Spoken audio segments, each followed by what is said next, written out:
Hi అండి. అందరికీ నమస్కారం. Welcome to my channel. ఈ వీడియోలో ఏపీ ప్రభుత్వ ఉద్యోగులకు మరియు పెన్షనర్లకు 12వ పీఆర్సీపై శుభవార్త. 18% మేర ఐఆర్ ఆగస్టు 1న ప్రకటన అంటూ అప్డేట్ అవ్వడం జరిగింది. సో, దీనికి సంబంధించిన పూర్తి వివరాలు ఈ వీడియోలో తెలుసుకుందాము.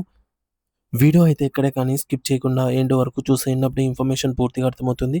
అలాగే వీడియో చూస్తున్న ప్రతి ఒక్కరు లైక్ చేయండి ఫ్రెండ్స్. ఈ వీడియోని తోటి ఉద్యోగ, పెన్షనర్ మిత్రులతో అయితే షేర్ చేయండి. కొత్తగా మన ఛానల్ చూస్తున్న వారైతే సబ్స్క్రైబ్ చేసుకోవడం మర్చిపోకండి. సబ్స్క్రైబ్ చేసుకోవటం వల్ల నేను చేసే వీడియోస్ అన్నీ మీ వరకు రీచ్ అవుతాయి. ఇక విషయానికి వచ్చినట్లయితే ఆంధ్రప్రదేశ్ ప్రభుత్వ ఉద్యోగులు, ఉపాధ్యాయులు, కార్మికులు మరియు పెన్షనర్లు సుదీర్ఘకాలంగా అత్యంత ఆసక్తిగా ఎదురుచూస్తూ ఉన్నటువంటి 12వ వేతన సవరణ సంఘం 12th పీఆర్సీ ఏర్పాటు కోసమైతే ఎదురు చూస్తూ ఉన్నారనమాట. అయితే ఈ యొక్క సిఫార్సులు మరియు అమలుపై కీలక పరిణామాలు చోటు చేసుకుంటూ ఉన్నాయి. ముఖ్యంగా మధ్యంతర భృతి ప్రకటన, ఐఆర్ ప్రకటన, పెండింగ్‌లో ఉన్నటువంటి కరువు భత్యం, డీఆర్ బకాయిల చెల్లింపులు, అలాగే పీఆర్సీ నివేదిక సమర్పణ వంటి అంశాలపై వెలువడుతున్న తాజా సమాచారం. ఏ ఉద్యోగుల్లో చూసినా ప్రస్తుతం ఇది చర్చనీయాంశంగా అయితే మారిందనమాట. ముందుగా మనం మధ్యంతర భృతి, ఐఆర్ మరియు డీఆర్ బకాయిలపై వివరాలు తెలుసుకుందాము. 18% ఐఆర్‌కు ప్రభుత్వం సానుకూలత. విశ్వసనీయ వర్గాల నుంచి అందుతున్న సమాచారం ప్రకారం ఉద్యోగ, ఉపాధ్యాయ, కార్మిక పెన్షనర్ల దీర్ఘకాల డిమాండ్లలో ఒకటైన మధ్యంతర భృతి ఐఆర్‌ను 18%గా నిర్ణయించి ఆగస్టు 1వ తేదీ నుంచి అమలు చేయడానికి ప్రభుత్వం సూత్రప్రాయంగా ఉన్నట్టు తెలుస్తోంది. ఇది 12వ పీఆర్సీ పూర్తి స్థాయిలో అమలయ్యే వరకు ఉద్యోగులకు తక్షణ ఆర్థిక ఉపశమనం కల్పించడంలో కీలక పాత్ర పోషిస్తుంది అని చెప్పవచ్చు. డీఆర్ బకాయిల చెల్లింపుల ప్రణాళిక సిద్ధం. గత కొంతకాలంగా పెండింగ్‌లో ఉన్న డీఆర్ బకాయిలను సెప్టెంబర్ నుండి డిసెంబర్ మాసాలలో విడతల వారీగా లేదా ఒకేసారి పూర్తిగా చెల్లించేందుకు ప్రభుత్వం సన్నాహాలు చేస్తూ ఉన్నట్లుగా సమాచారం. ఇది లక్షలాది మంది ఉద్యోగులు, పెన్షనర్లకు ఎంతో ఊరటనిచ్చే అంశం అవుతుంది. అయితే ఈ బకాయిల చెల్లింపు అనేది రాష్ట్ర ఆర్థిక వ్యవస్థకు కూడా కొంతమేర ఉత్తేజాన్ని అందించి వినియోగ డిమాండ్ పెంచే అవకాశం అయితే ఉందన్నమాట. సో, డీఏ పెరిగితే ఆటోమేటిక్‌గా ఉద్యోగ పెన్షనర్ల యొక్క కొనుగోలు శక్తి పెరుగుతుంది. అయితే ఈ పరిణామాలు ముఖ్యంగా పెరుగుతున్న జీవన వ్యయాలతో ఆర్థికంగా ఇబ్బందులు పడుతున్న ఉద్యోగ, ఉపాధ్యాయ, పెన్షనర్ వర్గాలకు ఉపయోగపడుతుందని చెప్పవచ్చు. ఇకపోతే 12వ పీఆర్సీ కాలపరిమితి, ప్రభుత్వ బాధ్యత మరియు ఉద్యోగుల ఆకాంక్షలు. నిర్ణీత కాలపరిమితి మరియు జాప్యంపై ఆందోళన. వాస్తవానికి 12వ పీఆర్సీ జూలై 1, 2023 నుంచి అమల్లో రావాల్సింది. అయితే దీనిని ప్రభుత్వం 3 సంవత్సరాలుగా సో, 3 సంవత్సరాలుగా ప్రభుత్వం పీఆర్సీ ఏర్పాటు లేదా ఐఆర్ ప్రకటనపై ఎటువంటి స్పష్టమైన ప్రకటన చేయకపోవడం వల్ల ఉద్యోగ వర్గాల్లో తీవ్ర ఆందోళనకు, అసంతృప్తికి కారణమైంది. ఈ నేపథ్యంలో ప్రభుత్వం తక్షణమే స్పందించి ఆగస్టు 1 నుంచైనా 12వ పీఆర్సీని అమలు చేయాలని, లేదా కనీసం పీఆర్సీ కమిషన్‌ను నియమించి మధ్యంతర భృతి, ఐఆర్ ప్రకటించాలని ఉద్యోగ సంఘాలు, పెన్షనర్ల సంఘాలు బలంగా డిమాండ్ చేస్తూ ఉన్నాయి. రాష్ట్రంలో కూటమి ప్రభుత్వం ఉద్యోగులు మరియు పెన్షనర్ల సంక్షేమానికి అత్యంత ప్రాధాన్యత ఇస్తుంది అని, వారు సమస్యల పరిష్కారానికి తక్షణ చర్యలు తీసుకుంటుందని చెప్పేసి ఉద్యోగ వర్గాలు ఆశిస్తూ ఉన్నాయి. ఎన్నికల హామీలో కూడా ఉద్యోగుల సమస్యల పరిష్కారం ఒక ముఖ్యమైన అంశంగా ఉండడంతో ప్రభుత్వం త్వరలోనే పీఆర్సీ కమిషన్‌ను నియమించి ఐఆర్ ప్రకటన చేసే అవకాశాలు ఎక్కువగా ఉన్నాయని విశ్లేషకులు భావిస్తూ ఉన్నారు. సో, ఇది ఇలా ఉండగా ఉద్యోగ సంఘాల డిమాండ్లు మరియు ప్రభుత్వ వైఖరి.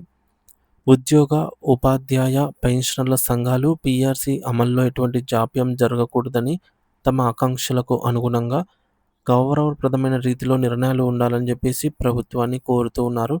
ముఖ్యంగా 27% నుండి 35% వరకు ఐఆర్ ఇవ్వాలని, ఫిట్మెంట్ ఆకర్షణీయంగా ప్రకటించి గత పీఆర్సీలలో జరిగిన నష్టాన్ని పూడ్చాలని వారు డిమాండ్ చేస్తూ ఉన్నారు. అయితే ప్రస్తుతం రాష్ట్ర ఆర్థిక పరిస్థితుల దృష్ట్యా ప్రభుత్వం 18% ఐఆర్‌కు మొగ్గు చూపుతున్నట్లు వార్తలు వస్తూ ఉన్నాయి. దీనిపై తుది నిర్ణయం ఆగస్టు 1 నాటికి వెలువడే అవకాశం అయితే ఉంది. ఇకపోతే పీఆర్సీ నిర్మాణం, పనితీరు మరియు ప్రాముఖ్యత. సాధారణంగా ప్రతి 5 సంవత్సరాలకు ఒకసారి నిత్యావసర వస్తువుల ధరల పెరుగుదల, ద్రవ్యోల్బణం, ప్రభుత్వ ఆర్థిక వనరుల లభ్యత, ఉద్యోగుల జీవన ప్రమాణాలు, పొరుగు రాష్ట్రాలు మరియు కేంద్ర ప్రభుత్వ ఉద్యోగుల వేతన స్కేళ్లను సమగ్రంగా పరిగణనలోకి తీసుకొని పీఆర్సీ వేతన స్కేళ్లను ప్రభుత్వం సవరిస్తుంది. ఫిట్‌మెంట్ అత్యంత కీలకమైన అంశం అన్నమాట. పీఆర్సీ సిఫార్సులలో ఫిట్‌మెంట్ అనేది అత్యంత కీలకం మరియు ఉద్యోగుల వేతనాలపై ప్రత్యక్ష ప్రభావం చూపేటటువంటి అంశం ఇది. ఇది పాత బేసిక్ పే నుండి కొత్త బేసిక్ పేకు మారేటప్పుడు ఇచ్చేటటువంటి పెరుగుదల శాతం. అధిక ఫిట్‌మెంట్ శాతం ఉద్యోగులకు గణనీయమైన వేతన పెంపుదలను అందిస్తుందన్నమాట. వారి యొక్క ఆర్థిక స్థితిని మెరుగుపరుస్తుంది. సో, ఫిట్‌మెంట్ ఇక్కడ ఎంత మేర జీతం పెరగాలి అనేది పీఆర్సీలో ఫిట్‌మెంట్ అత్యంత కీలకం. ఇకపోతే సమగ్ర అధ్యయనం ఆధారంగా కమిటీ నివేదిక. పీఆర్సీ కమిటీ రాష్ట్రంలోని వివిధ ప్రాంతాలలో క్షేత్రస్థాయిలో పర్యటించి ధరల పెరుగుదల, జీవన వ్యయం, వివిధ కేటగిరీల ఉద్యోగుల పని స్వభావము, బాధ్యతలు, ఇతర రాష్ట్రాలు మరియు కేంద్ర ప్రభుత్వ ఉద్యోగుల వేతన స్కేళ్లను శాస్త్రీయంగా అధ్యయనం చేసి ఆర్థిక శాఖ అధికారులతో సంప్రదించి తగిన సిఫార్సులతో కూడినటువంటి నివేదికను ప్రభుత్వానికి సమర్పిస్తుంది పీఆర్సీ కమిషన్. ఇక 4వది గత పీఆర్సీ అంటే 11వ పీఆర్సీ అనుభవాలు, గుణపాఠాలు మరియు భవిష్యత్ అప్రమత్తత.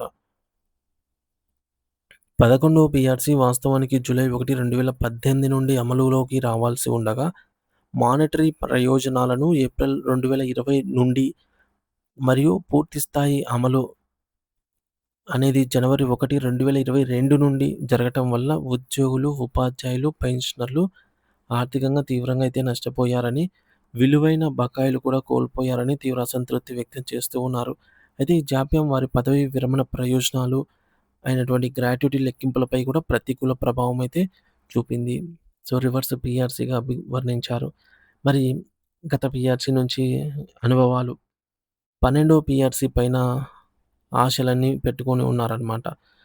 సో, గతంలో నష్టపోయిన ఉద్యోగ పెన్షనర్స్ అంతా కూడా ఇప్పుడు 12వ పీఆర్సీ పైనే ఆశలు పెట్టుకున్నారు.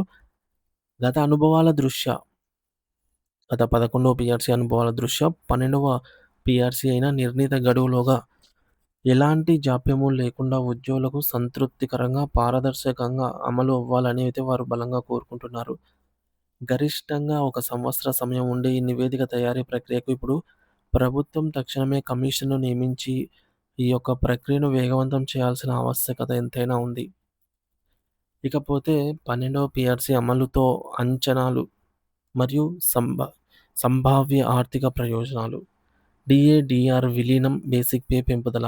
కొత్త పీఆర్సీ అమలులో భాగంగా ఆనాటి వరకు ఉన్నటువంటి డీఏ, డీఆర్‌ల మొత్తాన్ని కూడా బేసిక్ పేలో విలీనం చేసి సవరించిన బేసిక్ పేను నిర్ధారిస్తారు. దీనివల్ల బేసిక్ పే గణనీయంగా పెరిగి తదుపరి అలవెన్స్‌లు, ఇంక్రిమెంట్లు, పదవీ విరమణ ప్రయోజనాల లెక్కింపు జరుగుతుంది.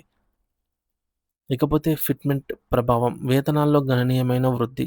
ప్రభుత్వం ప్రకటించే ఫిట్‌మెంట్ శాతం ఆధారంగా కొత్త బేసిక్ పే మరింత పెరుగుతుంది.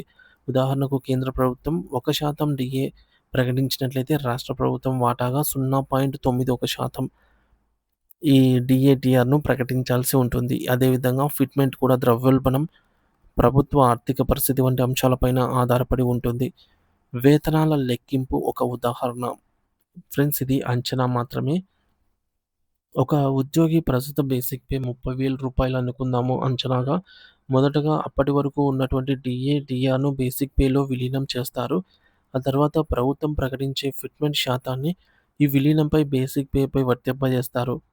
సో, ఇందుకోసం ఒక సూత్రం అయితే ఇక్కడ చూడొచ్చు. కొత్త basic pay is equals to పాత బేసిక్ పే ప్లస్ విలీనం చేయబడిన డీఏ, డీఆర్ ప్లస్ పాత బేసిక్ పే ఫిట్‌మెంట్ శాతం అన్నమాట. అంటే ఉదాహరణకు 18% ఫిట్‌మెంట్ ఇచ్చారనుకోండి. సో, 18% అదనంగా పెరుగుతుంది. ఒకవేళ స్థూలంగా పాత బేసిక్ పే 30,000పై 18% లెక్కిస్తే రూ. 5,400 పెరుగుదల ఉంటుంది. సో, దీనికి అదనంగా డీఏ, డీఆర్ కూడా కలిపితే సుమారుగా 6,500 వరకు స్థూల ప్రయోజనం ఉండే అవకాశం అయితే ఉందన్నమాట. ఇది కేవలం ఉదాహరణ మరియు స్థూల అంచనా మాత్రమే. వాస్తవ గణాంకాలు ఏవైతే ఉంటాయో లెక్కింపు పద్ధతులు పీఆర్సీ నివేదిక మరియు ప్రభుత్వ ఉత్తర్వులపైనే పూర్తిగా ఆధారపడి ఉంటాయని గమనించగలరు. ప్రభుత్వం నియమించే కమిటీ సిఫార్సులు ఆర్థిక శాఖ ఆమోదం తర్వాతే ఏదైనా ఖచ్చితమైన లెక్కలు వెలువడతాయని గుర్తించాలి. ఇకపోతే వర్తించే మార్గాలు మరియు సమగ్ర ప్రయోజనాలు. ఈ పీఆర్సీ ప్రయోజనాలు ఆంధ్రప్రదేశ్ రాష్ట్ర ప్రభుత్వ పరిధిలో సచివాలయ ఉద్యోగులకు, గ్రామ వార్డు సచివాలయ ఉద్యోగులు, అలాగే వివిధ శాఖల ఉద్యోగులు, ఉపాధ్యాయులు, విశ్వవిద్యాలయ బోధనేతర సిబ్బంది, కార్పొరేషన్లు ఉద్యోగులు, అలాగే సర్వీస్ పెన్షనర్స్, ఫ్యామిలీ పెన్షనర్స్ అందరికీ కూడా వర్తిస్తాయన్నమాట.